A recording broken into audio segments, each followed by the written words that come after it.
Welcome to episode 22, You were young, part 2 of our mental health series, Mental Health in America. Today we have a guest. I'm pretty excited about this one. Good friend of both Matt and I. Go ahead, Matt. Talk about him. Our friend Gabriel Nathan. We used to work with him at the psychiatric facility we worked at. He's one of the finest human beings I've ever had the pleasure of calling a friend. He's just that dude. Yeah. One of those guys that if he saw you needed something, he'd go out of his way to get it for you. One of those guys where if I was dying, he would literally I don't know. Not a full come visit you in the hospital. Not a fully formed thought there, but I think you all get the point. Gabe, as we used to call him, I don't know what I actually don't know whether he prefers Gabe or Gabriel. I'm not sure I ever knew that. I've always never just called him Gabe. Yeah. I always ever. What if all this time we were just calling him Gabe and he's like, it's Gabriel? Well, I always referred to him as Gabe for a very specific reason, because one time we were at work and a patient that we all loved, he thought he saw Gabriel on the unit, but it was somebody else. He just saw him from the back, and he goes, "Hey, Gabe, what's up, buddy? Hey, Gabe." And then the dude turned around and it wasn't Gabe or Gabriel, and the dude's face just immediately sank, and he's like, "You're not Gabe. You're just fucking with me." And he goes, "Quit psyching me out, buddy." And I was like, "What?" So ever since then, the name Gabe has just stuck with me in my head. So I don't know whether he prefers it or not. I never bothered to ask because I'm a shitty friend, apparently. But anyway, yeah, he's a good dude, as you'll hear in the episode. Yep. So I guess that's all the background you really need to know, and we'll just let Gabe or Gabriel speak for himself. Yeah. Ready? Enjoy it.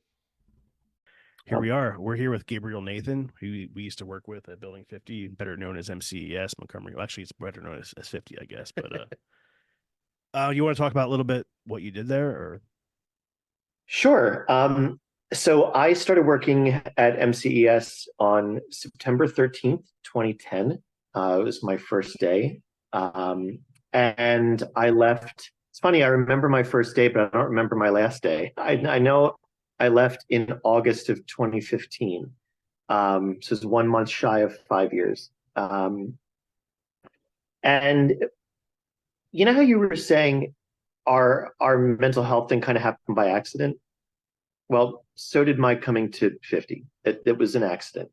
And the second accident was how I came there and got hired. And the second accident was how I ended up doing, well, actually, all of the jobs that I ended up doing there. I did 3 jobs while I worked at 50. I was first hired as a part-time allied therapist and a part-time psych tech. And so I did a couple days a week as both of those jobs. And a psych tech, for people who are listening and don't know, obviously you guys do. A psych tech, you're frontline mental health worker. You are doing everything from taking vitals to getting patients to talk about their story. You are helping shower them. You are cleaning up. You're doing everything. And as I'm sure any psych tech will tell you, you are the lowest paid, and you have the most to do, and you have the most patient contact. So you know the most about the patients under your care. And you're the least respected, I think, by and large. I was thinking it, you said it. With a few exceptions, I think there were some staff who were higher up who really treated us well and took us seriously. But by and large, I think we were like the shit shovelers, and that's how we were treated. The other part, when I was part-time, I was an allied therapist, which some psych hospitals don't have this position at all. Like, I know that some psych hospitals, psych techs run groups. But at MCES, the position's called allied therapist, and we ran a wide array of educational and recreational groups for the patients. So depending upon the hour, I could be at 10 o'clock doing creative writing. 11 o'clock, I could be doing coping with anxiety. 1 o'clock, I could be doing art. 2 o'clock, taking patients to the gym. And that was any kind of group activity. And we were sometimes called activities staff, but our title was allied therapist. So I was part-time for 3 months. Then I was full-time allied therapy for 3 years. And then I moved into development, fundraising, and community outreach. I think my title was development specialist, although I don't think I really was specializing in anything. And I did that for the last 2 years that I was there. So what made you want to get into the field in the first place? I think it was an accident. That's the first accident. Okay, yeah. So I didn't want to get into the field. I guess what I'm asking is how. Well, finish your thoughts there. Yeah. So in 2000, from 2005 to 2007, I was an EMT for a private ambulance company called TransCare, and they do not exist anymore, at least in Pennsylvania. They don't. And I was partnered with a paramedic. And so we would do a lot of ALS runs, advanced life support runs, ventilator runs, stat cardiac cath runs, labor and delivery things like that. And we would also do some psych transports. And I found those very interesting. And a lot of those were almost all basic life support runs when it was 2 EMTs together. And I would always ask to be in the back with the patient because I wanted to talk to them. And, we were, those runs were typically someone was being discharged from a medical facility to a psychiatric hospital. We were transporting them there. So I really enjoyed talking to people who we were transporting and finding out. And I remember one transport very, very specifically. It was super, super, super short. It was from from Frankfurt. It's not called that anymore. It's called Aria Frankfurt Hospital to Friends Psychiatric Hospital. It's like literally like we would back out of Frankfurt, go down like Bridge Street and turn, and you were at Friends. It was the dumbest. We could have pushed them on the stretcher and they would have gotten there. But the patient that we were transporting, she had tried to kill herself by drinking drain cleaner. And she was a young Black woman. And she was maybe like 22 or so, not much different than I was like 25 at the time.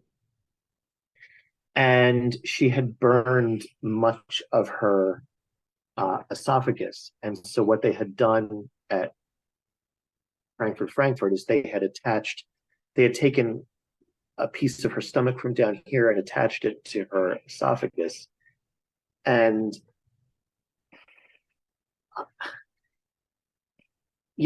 she was like she was gorgeous from here to here. And it was just this lump here. And it looked like a kind of like a Frankenstein operation. She couldn't talk. And we were just riding in silence for literally the 5 minutes that the transport took. And there was nothing I could do for her. She didn't need anything medically from me. She wasn't combative. She was just sitting there. And I remember thinking, what on earth could have happened to have brought this woman to this point? And I don't remember her, but I had her paperwork in an envelope in my lap. I don't know if I looked at it or I don't know. But as both of you know very well, there are things you don't forget. And there's a lot of those things from 50. But that transport was something I didn't forget, obviously. And so, go ahead. That's one of the things that you learn very early on working in psych that I'm not sure it's possible to prepare anyone for the human ability to do unimaginable things to themselves. Yeah. And to others. And to others. Mm-hmm. Like, and we like, we'll get to that later. I think, but anyway, to get back to the origin story. So I did private ambulance transport for 2 years. Then I worked at a children's performing arts center for a while. And for various reasons, I was getting sick of it. It was run by my former middle school theater teacher.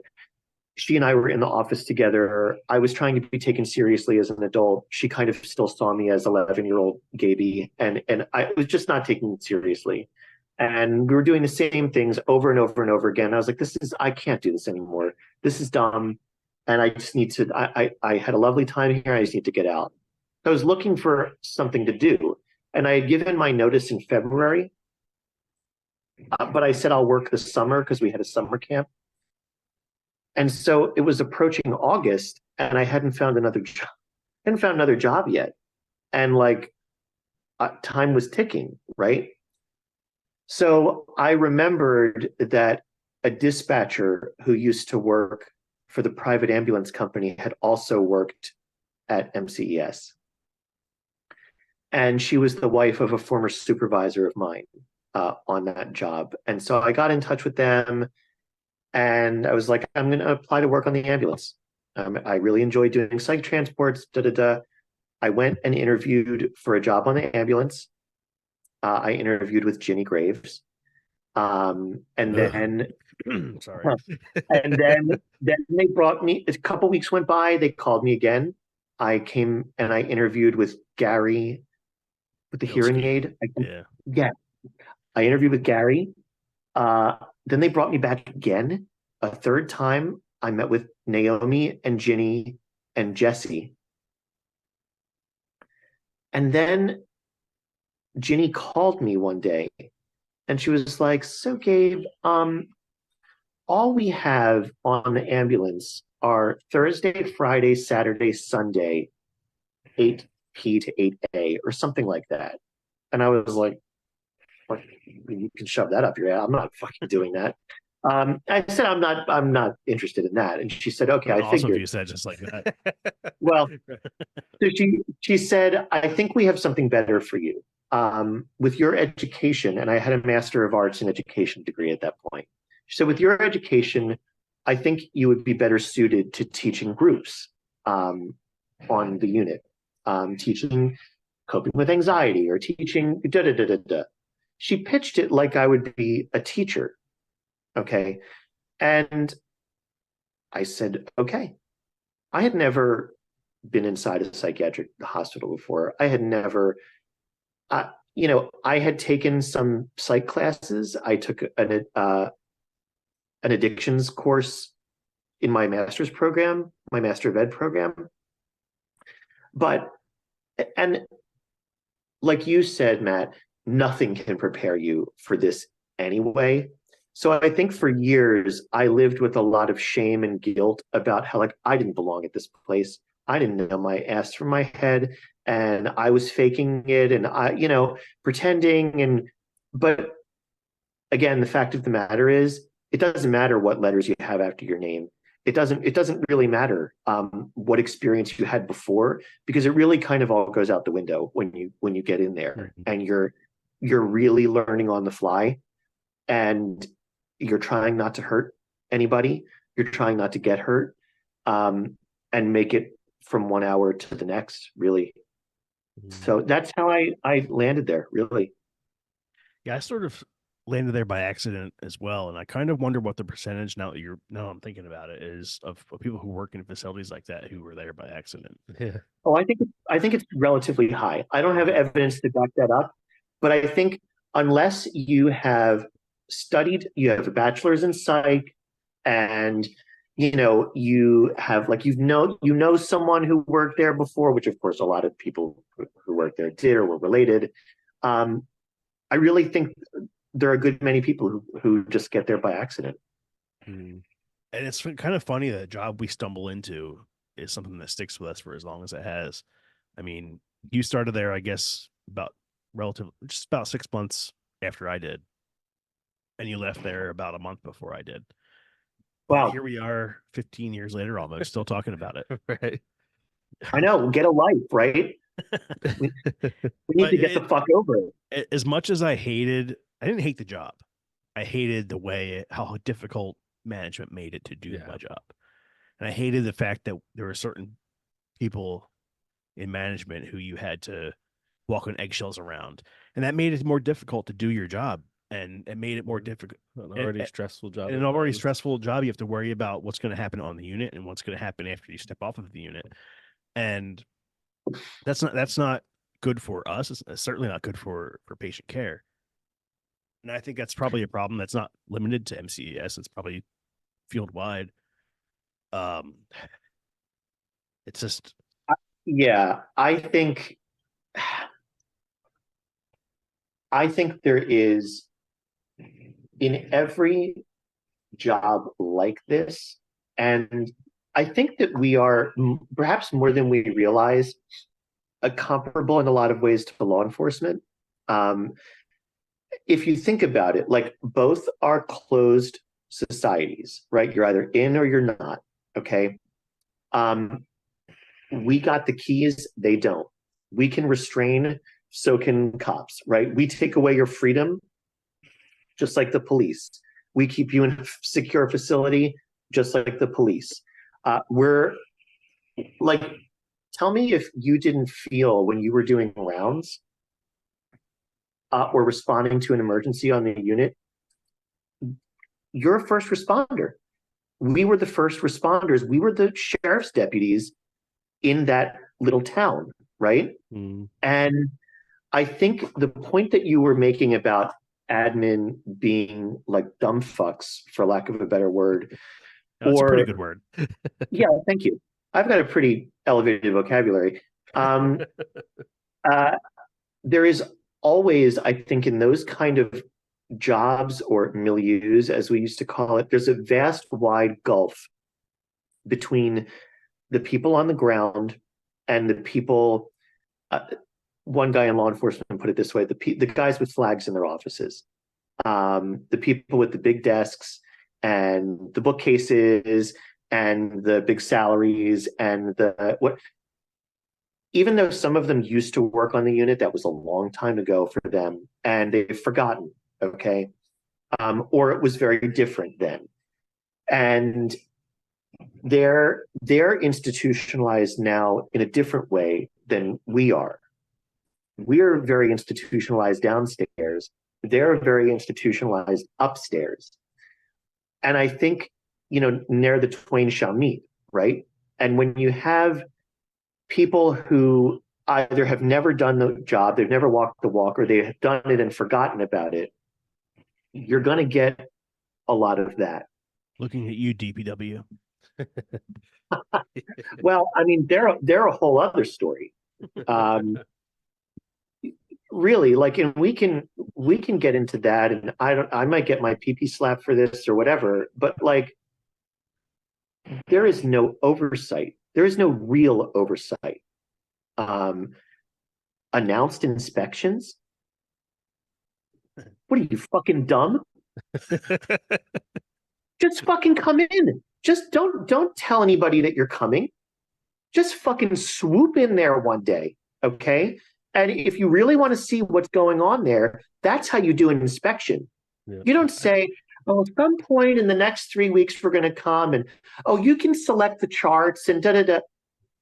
There's no teeth to that, okay? That's probably by design, though, because if there was a real oversight, there would probably be no psych hospitals. All of these places would be closed. All of them. Of course, Matt. Of course it's designed that way. But that's the whole system. I get what you're saying, too, though. The whole system is corrupt. So there's nobody watching the hen house, except for like crazy paranoid people upstairs who are just trying to nail people they don't like to the cross, which I'm sure you can speak to. Okay. Dave especially. And right. And then the real people who are supposed to be watching, They're like a joke. It's rigged.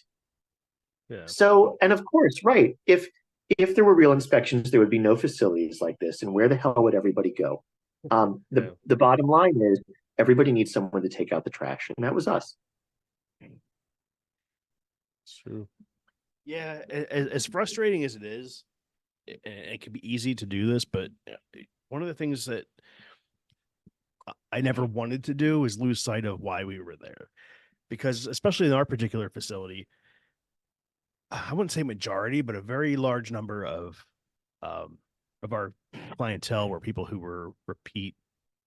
I don't want to use the word customers, but you know what I mean. Like the colloquial term was frequent flyers on the unit there. Yeah, recidivism is the polite word. Over and over and over. 111th admission, 124th admission. I mean, yeah. I think the highest one I ever saw there was like 194 admissions. And to what end? But these are people that you build relationships with over the years, and it's hard to. That's one of the things that makes it, or at least for me, made it difficult to leave. Especially the last couple of years I was there, it seemed like the staff, not to shit on anybody, but the staff got less and less. I don't want to say emotionally attached to the place, but got less and less, more of like, we're there for a job and I don't give a shit about anything else. So it kind of made it, we knew these people's tendencies, we knew their needs, we knew their personalities, pretty much everything about them. And then, once people like us got, not to pat myself on the back, but like once those of us who I would say that were the old timers who remember what it was like when we first started there and when it actually was kind of like a tight knit group of people. Once the turnover started and my last year there, that beginning of that year and the end of the year, there might have been 3 people who were there at the beginning. So, and it wasn't always like that. So it was difficult to leave from that aspect, because these people that depend on you, and understand, you understand them, and that made it difficult. But I don't know what my point is, but you know what I mean. I think you understand where I'm coming from. Yeah, I do, and I guess I think for me, leaving was an act of self-preservation. I was losing my mind.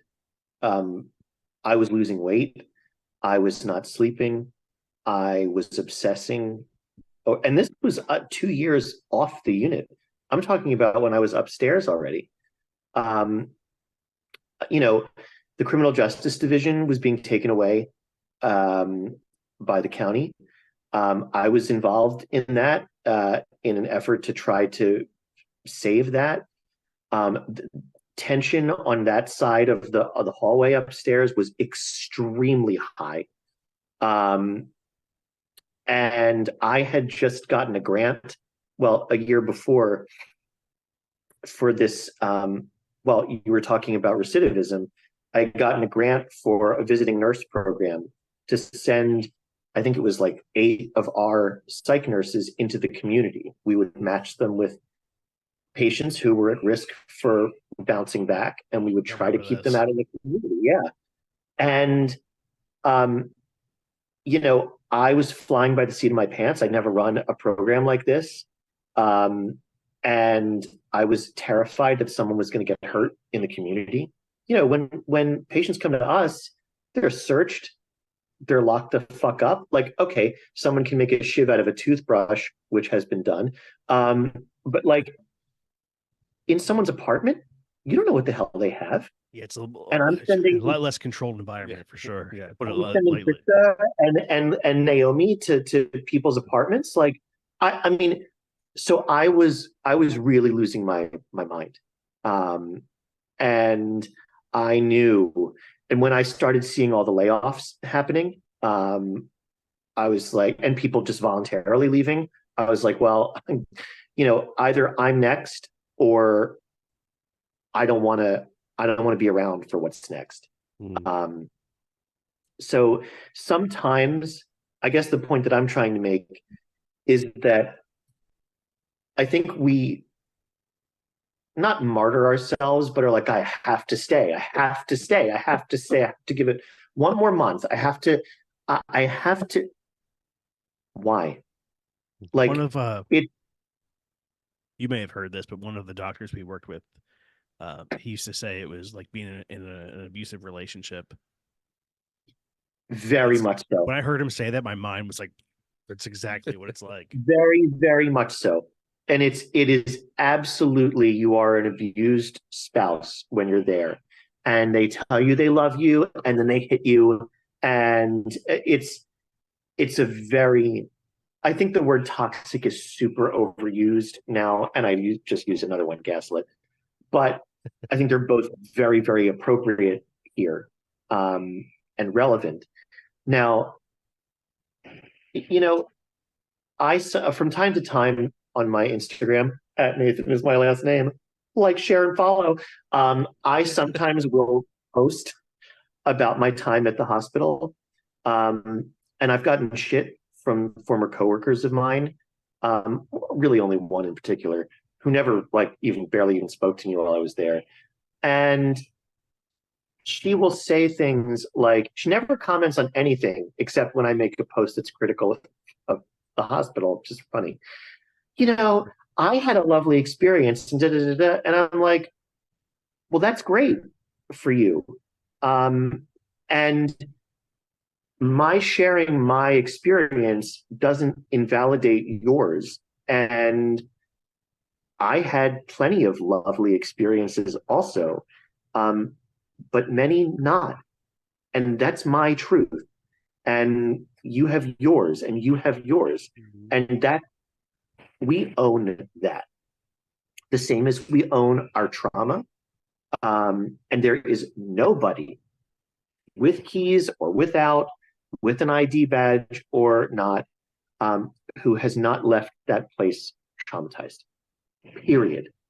I don't care if you were old maintenance Bob with the hearing aids, or whomever. I forgot about it. We're all fucked up. Period. Yeah. I mean, that's one of the reasons we wanted to do this series, and that's one of the reasons I still talk about working in psych every chance I get. It's because of what you just said, and it's also because people don't take it seriously, as we all know. Because I always say there's a fine line between one side of the nurse's station and the other, because it could happen to anybody at any moment, and you just never know. It did. There were at least 2 or 3 occasions where I remember one very specifically, where I was sitting at the allied therapy table.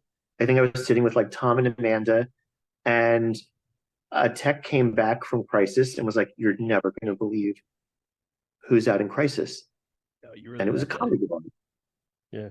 And of course they got transferred to another facility, but like, the line is almost non-existent.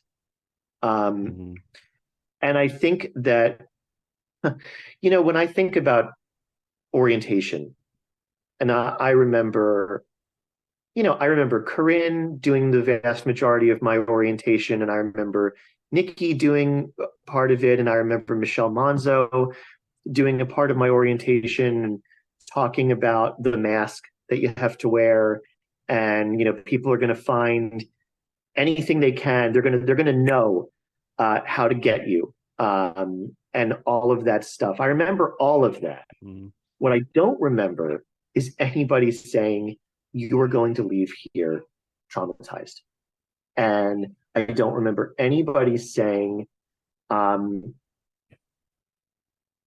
"You need to take care of yourself." And that is going to look different for everybody. Nobody ever said that. Maybe they're saying now during orientation, but nothing. And so you're not only flying by the seat of your pants as far as like patient care and dealing with situations on the fly that who the hell could prepare you who could prepare me for standing in the hallway on center with Thomas with his hand in his pockets, and then he pulls his hand out of his pocket and a piece of poop falls on the floor. How do you? And At least I he didn't throw it instinctively at you. bent down to pick it up because I was like, oh, he dropped something. And I was like, oh, you know. So like nobody prepares you for that, right? But you're also not prepared for falling apart and the fact that you have to be putting yourself back together multiple times during an 8-hour shift. And you know that phrase, the Mr. Rogers quote, look for the helpers. Yeah. Well, we are the helpers. So who the fuck are we supposed to go to, right? But you naturally find people. Like, thank God I found Tom Silek, right? Who's still my best friend today. Thank God I had Israel. The Jews, we find each other. But like, I needed them. I wouldn't have made it. But again, it's not like finding your people in college. Okay, it's like finding life rafts. It's very different. Mm-hmm. Yeah, and it's not just that you can be you will be traumatized by working. It's there's a million different ways you could be traumatized. Whether it's having to deal with the bullshit from management, from seeing somebody swallow a D battery, or Or seeing somebody or bust the bubble glass with their forehead. Yeah, or somebody who steals like a piece of metal from a exercise machine in the gym and gashes their wrist with it, or I could go a telephone receiver ready to knock you out with like. I could go on and on and on. Or how about this? Working a double because you can't afford not to.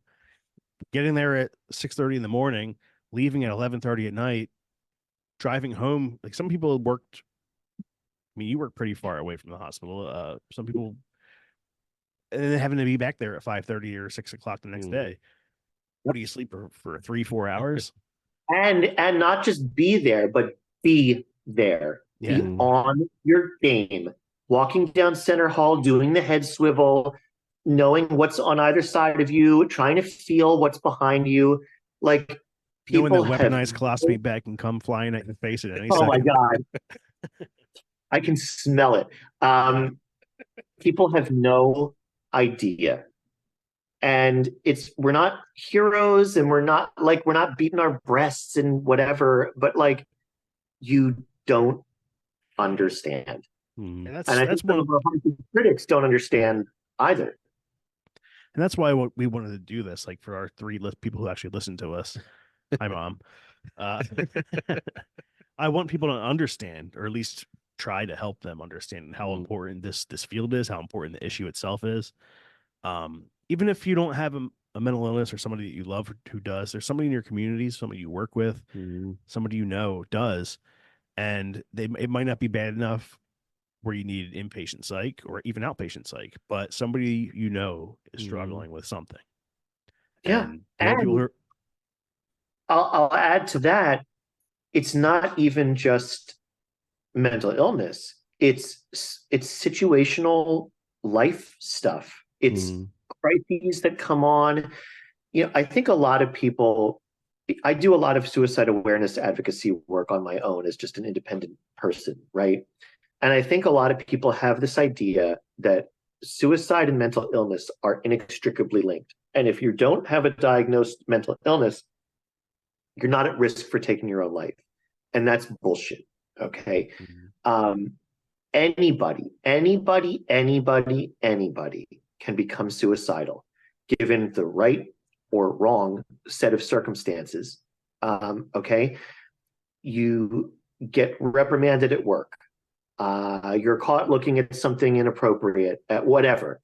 Your wife says she's going to leave you. You're getting foreclosed on the house. I'm not saying this is all happening on the same day. I'm just citing different life circumstances. It's a bad fucking day. But if you don't have the ability to cope with all of that stuff, or you feel hopeless and helpless because any number of these things are happening to you, you can become suicidal. I And I always think put it's it. go ahead. It's kind of maybe a crass way of putting it, but if you remember the movie The Dark Knight with Heath Ledger as the Joker, he says madness is like gravity. All it takes is a little push, and Right. it's kind of a weird way to describe it, but it's true.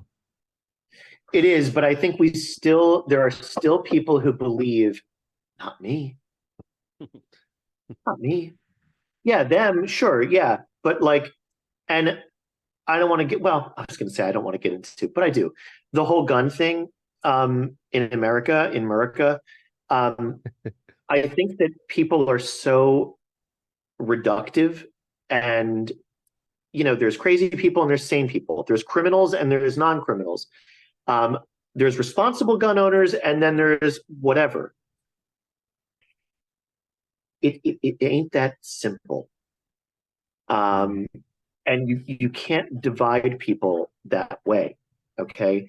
And you may be, and again, the quote responsible gun owner also says, I'm fine, I'm good.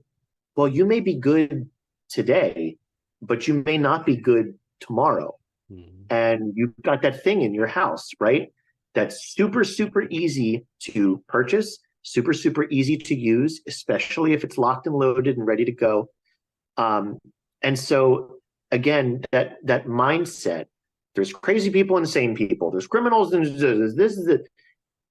We've got to like get away from that. And I think at the hospital, it was actually really refreshing, because I think we as staff, we all knew we were crazy. That's what draws us to the field in the first place, I think. Well, really. And I think, I can't think of anybody who I worked with who wasn't a like wounded helper, but I think that actually really helps take away that us versus them mentality. I think if there was an us versus them mentality that really existed, it was upstairs versus downstairs, not patients versus staff. One of remember Mike Mazza? Yeah. He used to say upstairs was MCES, downstairs was Building 50. 100%. It's so true. So for anyone listening, upstairs is where all the offices were. In case you couldn't read into that, downstairs was where the unit were, us little people were. As much as everything we've said here is true, the traumatization. If I had to go back and do it all again, you bet your ass I would, in a heartbeat. There's nothing. Yeah, I would too. There's not a single thing I would have changed about my time there, except for things beyond my control, of course. But yeah, I mean, hell, at the very least, we did our part to help people we could, and we were there for people we couldn't. Some of those scars, I think, for the people we couldn't help, are still the deepest. Yeah. We talked about a little bit about that on the first episode. I think it was episode 18. If you want to go back and listen, not just you, but anybody. Yeah, I'm gonna go do it right now. I'll see you guys in about an hour. But I say a lot. But like Robin, But How I Met Your Mother episode. Shit, where was it? Thanks a lot. I just derailed my train of thought.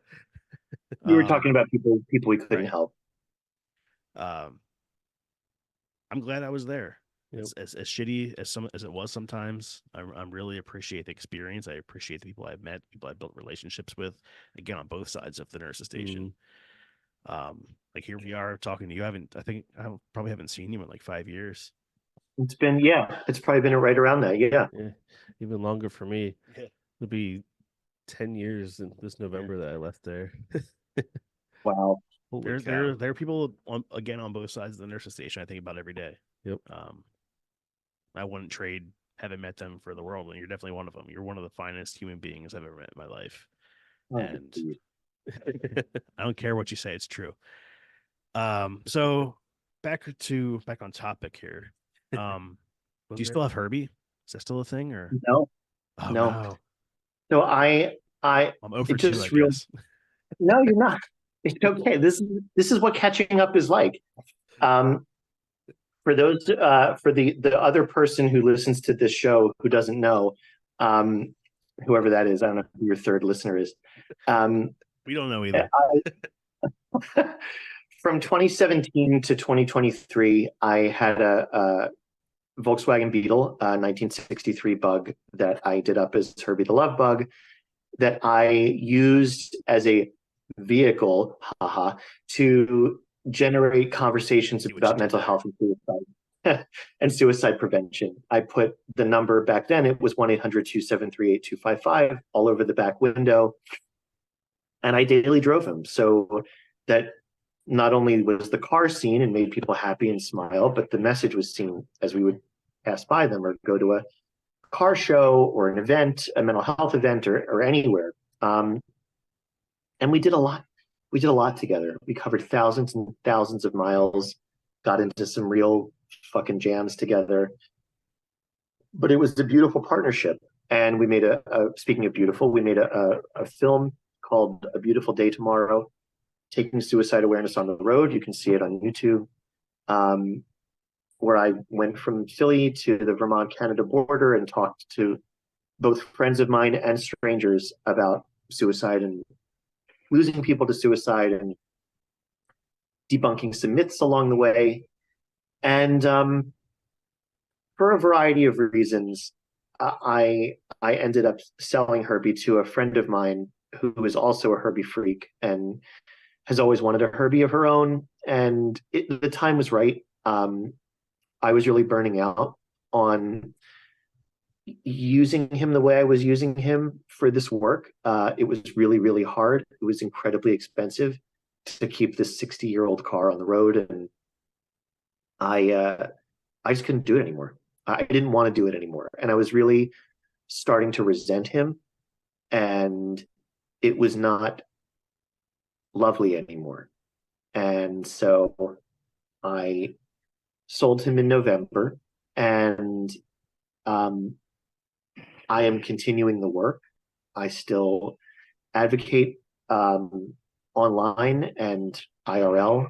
I still work in mental health. I'm the executive director of a mental health publication. It's called Recovery Diaries. And we publish stories, essays, and make films about mental health. So is that the OC87? We're in the process of name changing, so it's going to just be Recovery Diaries, but right now it is OC87 Recovery Diaries. We posted with the Our Town one a couple of weeks ago on our socials. Yeah, it was cool to kind of relive that again. So I guess we can't let you go without telling that story too. Then now they brought it up. Yeah. So in 2014. For a couple of years, I ran board retreats, staff and board retreats at the hospital. Another thing I wasn't qualified to do, but I ended up doing it anyway. Not being qualified for something didn't stop anybody there from doing anything. Well, that's a really good point, actually. I've never looked at it that way, but that's true. And I was talking about how it was like it was the end of the first half of the retreat, and it was right before people were going to go stuff their faces with actually pretty good food for dinner. No, the meatballs. And I still dream about them. Yeah, man. Yes. And I was talking about how I think there's like 250 full and part-time and per diem employees, and we were clocking in and we're doing our thing, and there's nurses and there's social workers and case managers and techs and fucking dumb psychiatrists, and and we're all like doing our cheese, right? And we're trying to, like I said before, we're trying to get from hour to hour to hour to hour, and we're like all these really lovely people, most of us, and we're like missing each other. We're just like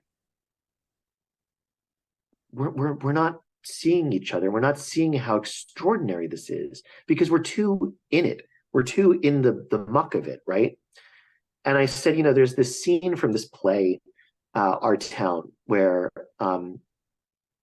Emily, this woman, she's died in childbirth, and she has this chance to go back one time to relive one moment in her life. And she chooses her I can never remember if it's her 11th or 12th birthday. It's her But 12th. it's her 12th. It's my 12th birthday. I just remember the line. Yeah, yes. She chooses to relive her 12th birthday, and she's advised not to do it, but she's very determined, and she goes and does it. And she sees her mother young and bustling around the kitchen and getting stuff ready for her birthday and chittering about presents that have arrived. And her father comes home from this speech he'd given at his school, and she's so emotional that she's seeing her parents so young and vibrant, and her parents can't see her, and they're just doing their cheese, right? Just like us at the hospital. And she screams, Mama, look at me, please look at me. For once, we're here together. She talks about her younger brother who had since died. And of course, Mama doesn't look at her because she can't see her. She's a memory. And I said, I'd like you guys to stand up, and please don't say anything, but please stand up and turn to the person to your right or your left. And everybody was sitting. There were board members mixed in with nurses, mixed in with doctors, mixed in with psych techs, and everyone was all together. And I said, just look at the person. Just take a minute. And I remember fucking Dave Rizicki. He was like, oh, is this a kumbaya moment? I said, Dave, just shut up and just do it, please. And people stood up and they looked, and I didn't know what was going to happen, but people started crying and taking each other's hands, clutching onto hands, and it was so fucking quiet. And you could just hear like breaths and like people back tears. And I said, okay, we go get dinner. And people just quietly walked out of the room. And I got called into Dr. Nell's office the next day. And I was like, oh, well, guess I'm getting fired. I guess my little retreat didn't go so well. My crazy little experiment. In retrospect, don't you wish you had been? Well, kind of. And she said to me, that was so beautiful. What have you planned for follow-up? And I was like, I just blurted out, I would like to do our town with the staff. And hold on a second. I do like the irony of a doctor who never ever followed up with their patients, telling someone else to follow up. But go on. And she said, "Wonderful, do that."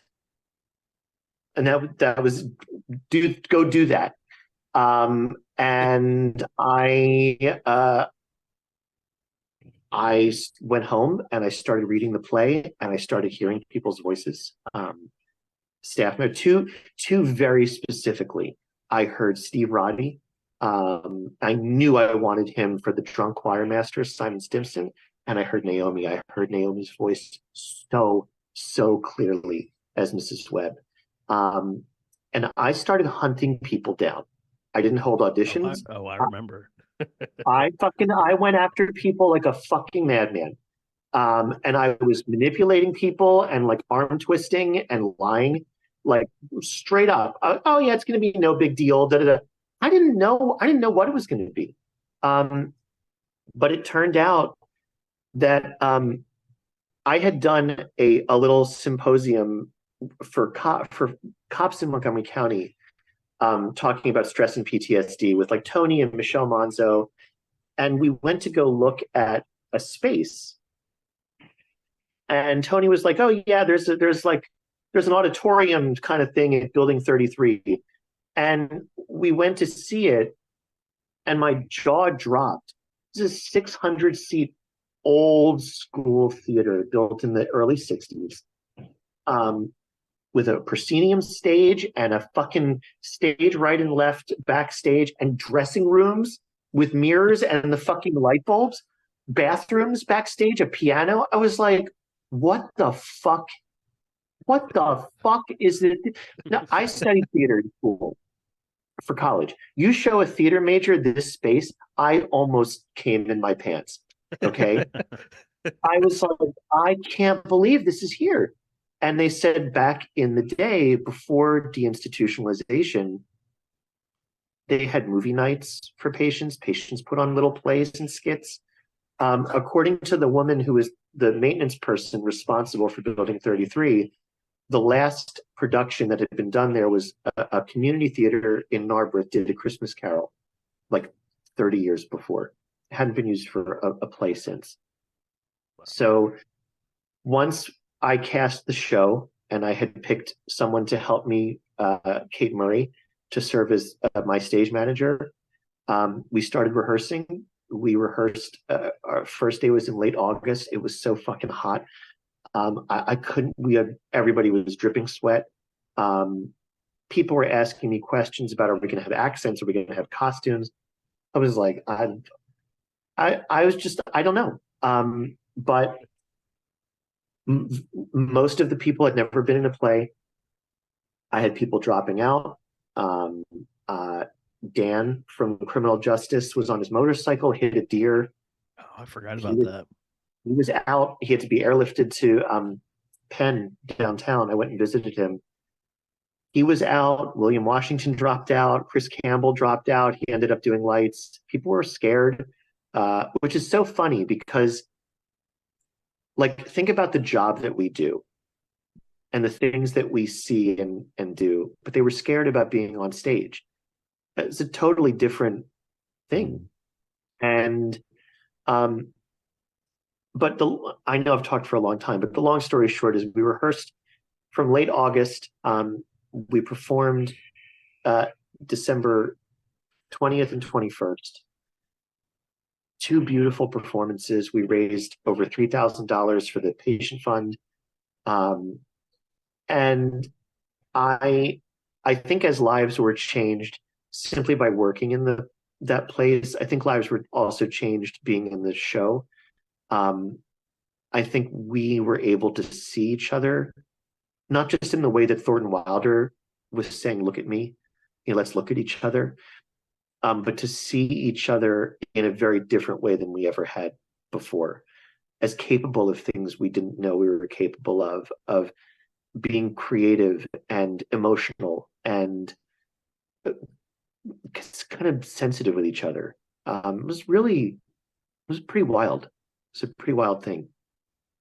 I can tell you, as someone who was a very reluctant participant, I think I turned you down 4 times before I finally got annoyed and said, fine, fuck it, I'll do it. And only, I don't know, you probably do know this, but the only reason I said yes finally was because I didn't think we'd ever pull it off. It's like, yeah, I'll just go to a couple rehearsals and we'll never, ever put this thing on. I can tell you, absolutely, it did change people's lives, mine included. There were some people in that play who I never, through the course of working at the hospital, didn't have much interaction with. They were people, Naomi and I, she's my direct supervisor. We butted heads a lot. We have very different opinions on what is and is not appropriate to work, on the unit, to do on the unit. And I built relationships with people I never thought I would before. There are some people that were in the play I didn't particularly like, who I kind of was able to move past that, bury hatchets, if you will, or if you won't, fuck you. But yeah, those 2 days in December 2014 were, I still have a painting Dr. Nell did for all of us. The frame broke in a move, but I've yet to replace it. But I keep it next to a certificate I got when I was in the Marines, for a deployment I did to Morocco, which changed my life, because those are 2 huge events that happened within a couple of years of each other that I look back on thinking, like, holy shit, I'm glad I did that. I'm glad you did it too. And I'll show you my, I don't know if you can see it. Am I pointing this the right way? No, yeah, of course I can see the White House, but that's about it. Yeah, the rest is dark. because the light's not on, but it's there. It's so funny. So she did the little paintings for everyone, but she did a big painting that was raffled off, right? I remember that. And Yeah. oh my God, she said to me, it was at work, like I think it was we performed on a Saturday night and a Sunday afternoon. I guess this was Friday. She said, I want you to know the raffle will be fixed so that you win the painting. I said, you can't do that. And she don't tell you. She said, oh, all right, I'll just paint it again for you. And she did. Regina Belinsky won the big painting, and that's the same size. She just painted it again. Did she paint them all individually, or did she make prints? I can't tell. Yours, I think, the little ones are prints, I think. Okay. Yeah. You can tell, like, this is real because there's that, I think the word is impasto, like chunky paint that you can actually, like, feel. Okay. So, yeah. So I couldn't sell mine in a New York gallery somewhere as a Nell original.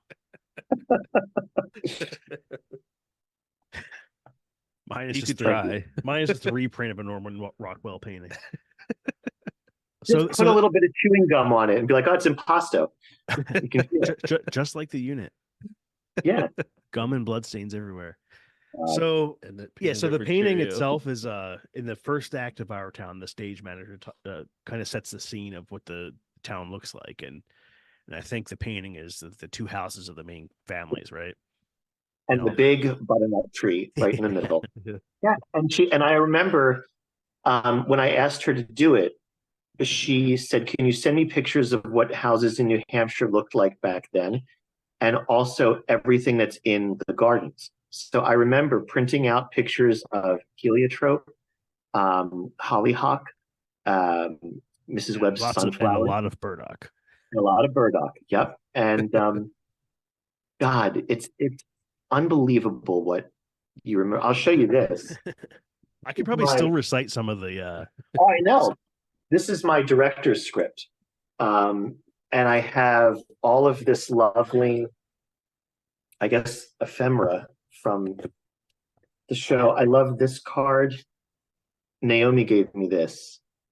And it says on the back, a mouse equipped with auger and pick embarks on a task of great importance.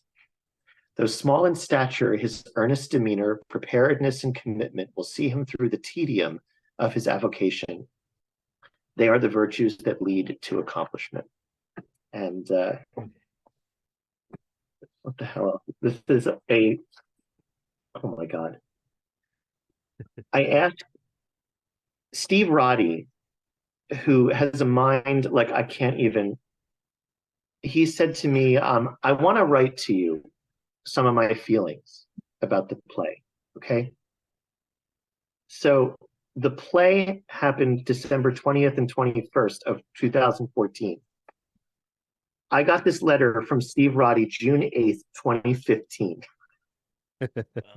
He kept saying to me, I'm going to write to you. I'm going to write to you. I just haven't done it yet. And I was like, yeah, okay, Steve. One day, 3 fucking pages typewritten. It's just... Anyway. I kind of want to see if I can recite the one part I used to think about all the time was the closing where the stage manager is talking about, it's like right at the very end. The last is like soliloquy or whatever. Well, do you want me to, I'll quiz you. Tell me the first line of hold on. I should know it by heart, but I don't.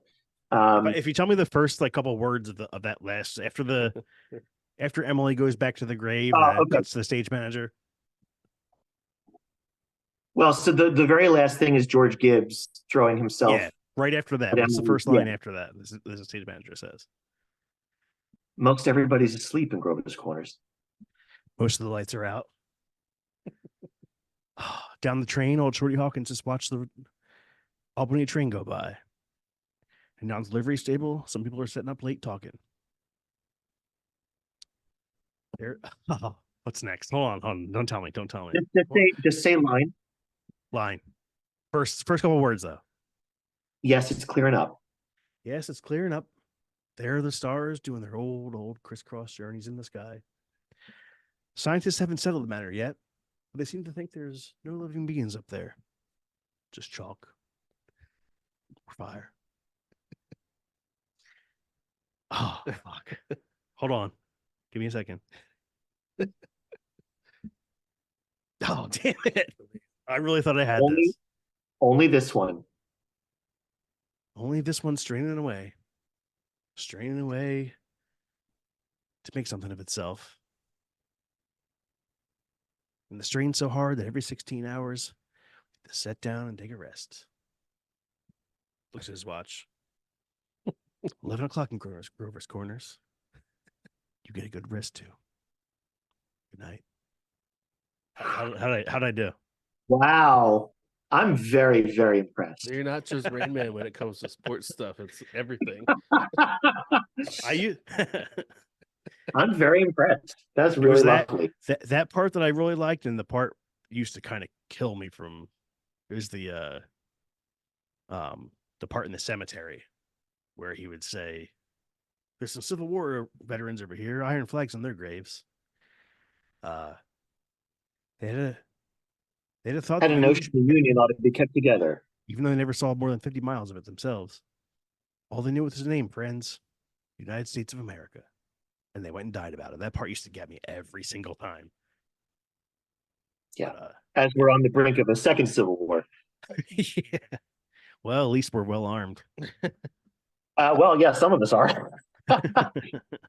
I'm not, so I guess I'm shit out of luck. But yeah, God, what a lovely time to remember, and yeah, coming up on 10 years. All right, so that was a little heavy. So tell us, as much as you can, what's the funniest moment of your time inside those walls of Building 50? Okay.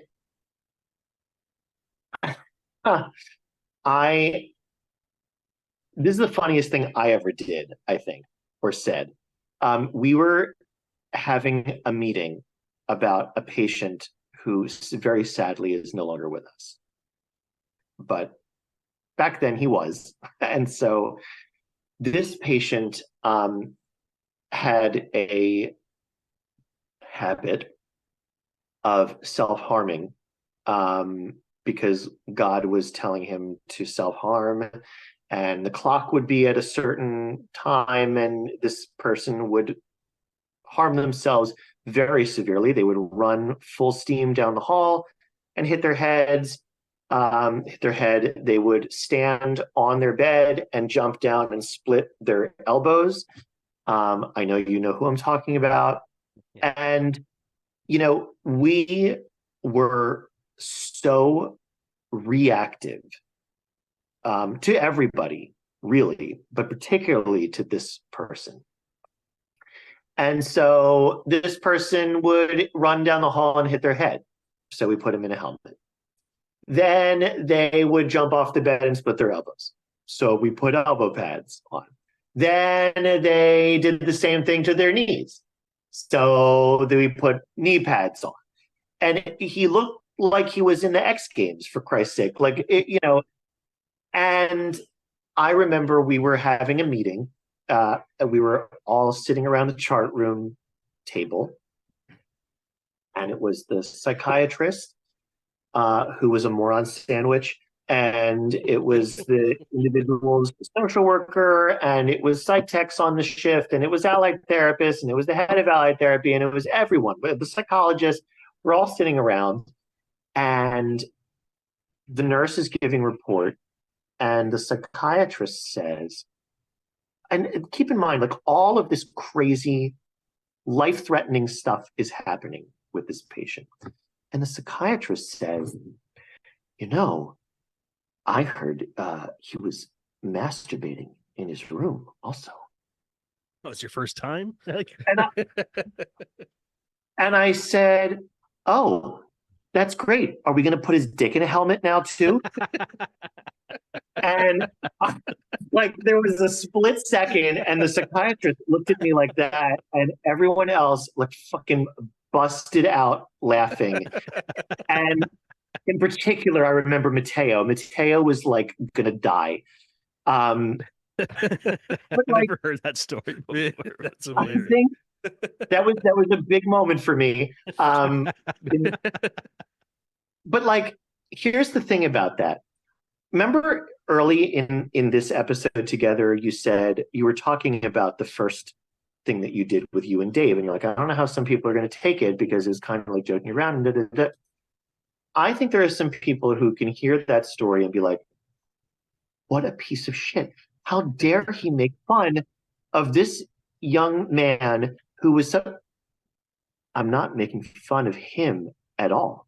I'm making fun of the psychiatrist, first of all, and also of the absurdity of our response to this man. The absolute ridiculousness of how we were functioning. It was just crazy. And it was just my impulsive way of saying, look at how stupid we are. But anyway, yeah, I mean, there's certainly other moments. I can still smell that helmet. All the blood stains and the eye pus and the God knows what else. And hold on a second. Can we go back to the whole, oh my God, he was masturbating.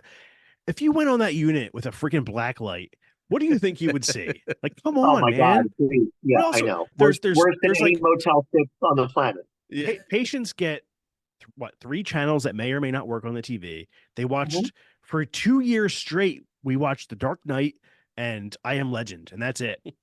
Like, what the hell else are they supposed to do other than jerk off all day?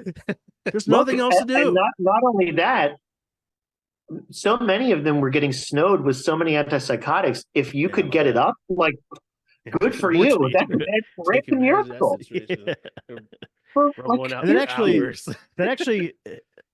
That particular patient actually really does want me to made me think of something else that I want to touch on, is that not only are the staff and of course the patients affected by this stuff, is also the patient's families that people also don't think about a lot. And this particular patient, our mom, she does the billing for a big portion of the hospital, and she used to have conversations with this patient's parents all the time because they were so stressed out because he had racked up over several $1 million in medical bills.